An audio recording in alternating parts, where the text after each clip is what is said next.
Welcome to Pindar Poetry. We hope you learned something new. You start by testing what's actually stuck and why. Insert the key and feel for resistance. Note whether the cylinder turns versus the bolt moving. Once you've identified binding, clear immediate obstructions. Use a flashlight and, if needed, a small screwdriver to remove visible debris. Apply a small amount of graphite or silicone spray into the keyway.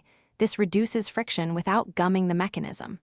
While the lubricant soaks, position a wedge to stabilize the door. Make sure hinges are tight. Now you free the cylinder by combining tension with precise movement. With a tension wrench, apply steady, light torque in the direction the key should turn. Too much kills feedback. Insert the key or pick and lift pins one at a time. Feel for a click as each sets at the shear line. Once several pins bind, increase torque slightly and continue. The plug will begin to rotate. If the cylinder screws are accessible, back them off a turn to relieve binding, then retest to see if the plug turns smoothly. Finish by reassembling and validating smooth operation.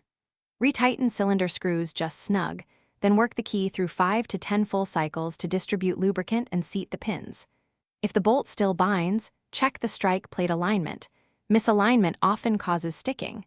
Loosen the plate and shift it a few millimeters, or file its opening slightly. If the lock remains problematic, remove the cylinder for a full clean or seek a locksmith. One tip: if forced, you risk breaking the key. Stop and reassess. Thanks for watching. Consider subscribing if we helped you.